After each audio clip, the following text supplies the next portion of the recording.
Yeah. Okay, I'll start. I'm Johan Stenberg.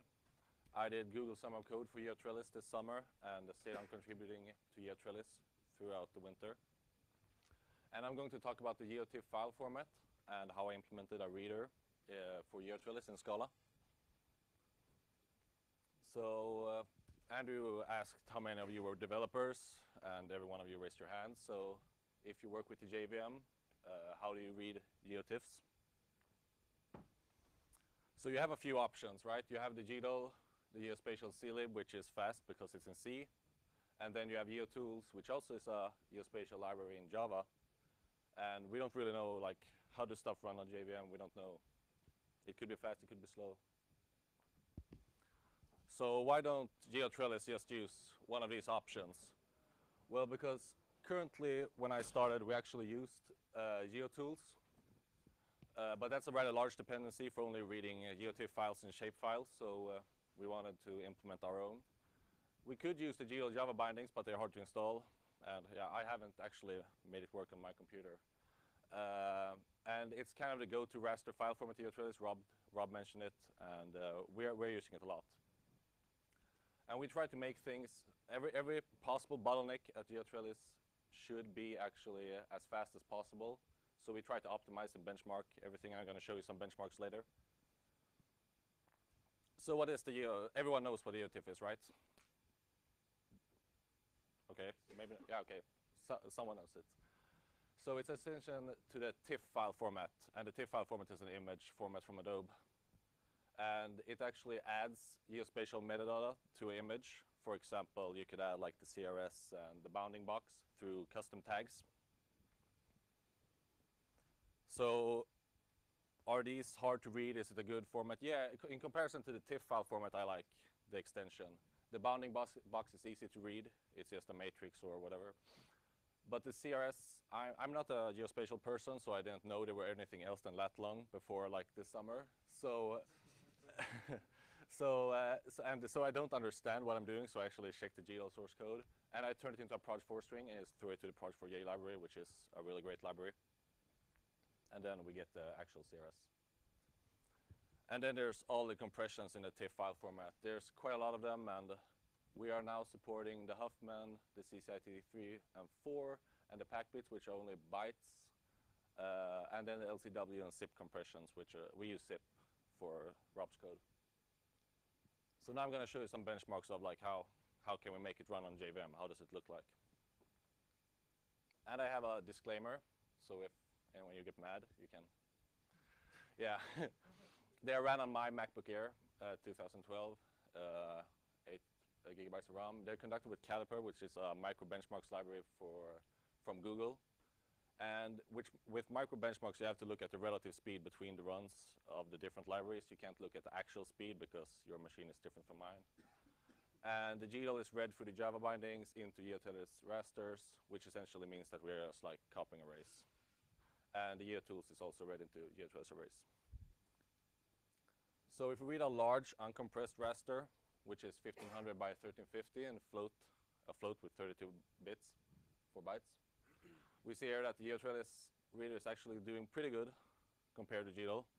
And you might wonder why I haven't actually put GeoTools in there, and that's because they kind of mess up what's happening. They're a bit slow at that front. But if you read a tiled uncompressed TIFF file, essentially they don't store the image row by row. They actually store it like Rob showed in America, you know, tiled like this. We're a bit slower than GEDO. We have about 30% more, something 40. And once again, GeoTools is doing something else. And the CCITT 3 and 4, we haven't actually bumped into too many TIFF files that actually use that compression, but we implement it anyways, and we're pretty good at it. And once again, GeoTools. So the packbits is like a similar. It's fast. It's not that good at compressing stuff, but we're right next to GEDO. And then we have GeoTools again. So the LCW, we are a bit slower. We're about 150% more. It's a kind of a messy compression. And then we have GeoTools again. And then for the zip compression, we actually could use the Java standard library, util.zip, to just throw the bytes in there and get it out. So, and that worked out pretty fine. I was kind of hoping that GeoTools would do that too, but they apparently aren't. So I'm not a geospatial guy, and I was a beginner at Scala when I did this. So I started using all these cool functional mappings. You can write really beautiful stuff in Scala. But when doing my micro benchmarks, I realized, okay, I have to stick to the core. I have to stick to arrays, while loops, and try to use bit operations. And also I'm studying, so we talk a lot in school about big O, time complexity.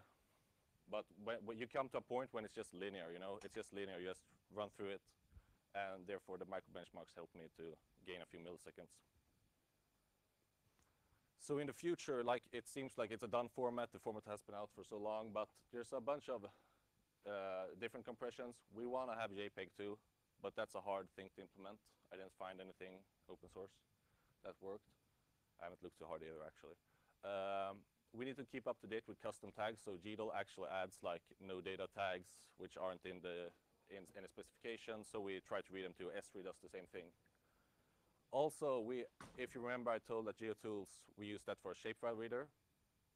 I actually tried to write one, but then GeoTools was 15 times faster than me. So I want to exchange information with someone who's there.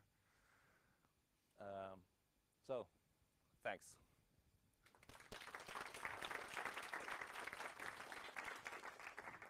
And now we will think about maybe a Q&A, if anyone has any questions.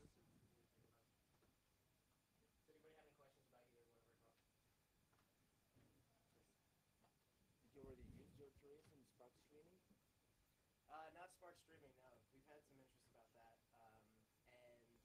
And Eugene is actually working on a demo for that because we actually want to, for the ingest process, we sort of pull down the S3 files over the cluster and then work with them and write into them. So he wants to try a technique where we're actually streaming the tiles in. And I don't, he's the one that checked it out, so I can't speak to him too much, but he seems to think that it would be pretty easy to switch. Am I right in thinking that you're also doing services using your regular and libraries on top of those analytics? Like writing web services and stuff? Yeah. Yeah, Geotrellis isn't a service library. Internal to Xavier, which is the company that mainly develops Geotrellis, we write Spray, which is Scala server library. Yeah. So, what is your Spark deployment mode? What's that? What is your Spark cluster mode? Are you defining standalone? Well, currently we're benchmarking the next data set on a Mesos cluster with a Cumulo, and we run it on a 12-node cluster on beefy. Amazon actually gave us a grant of AWS credits to work on finer data processing. So we're slowly spinning that up. We have some deployment scripts that do cloud formation deployments. The point is, Mesos lets you basically co-locate your services on top of your Spark cluster. Yes. With Mesos having a priority mode if your services need to be on production and need to have priority over the analytics. Are you using this? Are you planning to extend on that particular direction? Basically co-locating on those 12 machines services and Spark analytics. We're currently architecting what the sort of solution is. We're thinking that the Accumulo will sort of be hydrated from S3, do the analytics, throw it back on S3, and then we'll probably do an S3 and cloud cache in front of that for serving out the actual result tiles and not trying to serve directly from Accumulo, because that has some problems with single points of failure with the master nodes.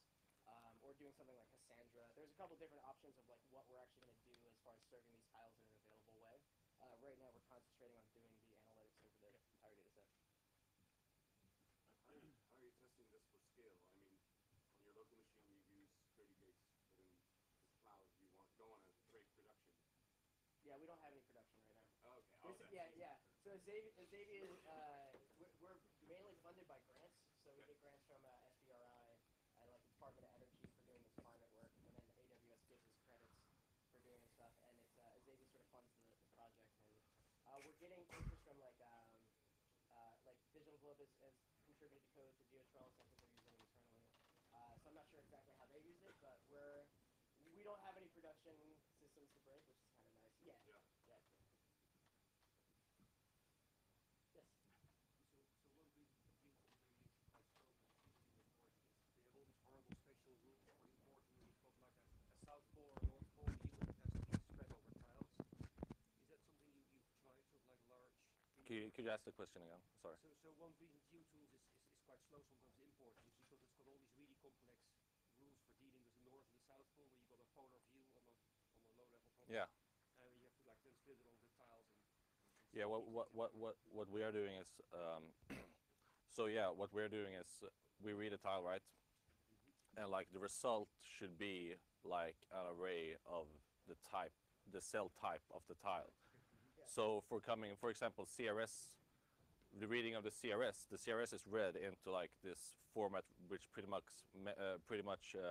mimics the TIFF file for the GeoTIFF file format in memory. But then when you actually want the coordinate reference system, you have to pull it out, and that isn't included in the benchmarks. put the whole thing in memory. Yeah, we put the whole thing in memory. Yeah, currently we don't have, we're actually going to implement lazy loading of the geocode data. Yeah. Yeah, we don't do any projection logic inside of No, the because reading. that's what makes GeoTools like 100 times slower than the whole. Yeah, but we just wanted like the bytes. So like if you just want to read the image, you should be able to read the image, right? You shouldn't have to like deal with prediction if you don't That's want to. interesting. If you know like some of the internal stuff, we could take a look at it. Yeah, because we don't have implemented that yet, so it could be nice to look at. Anything else? Great. Thanks so much. Thanks.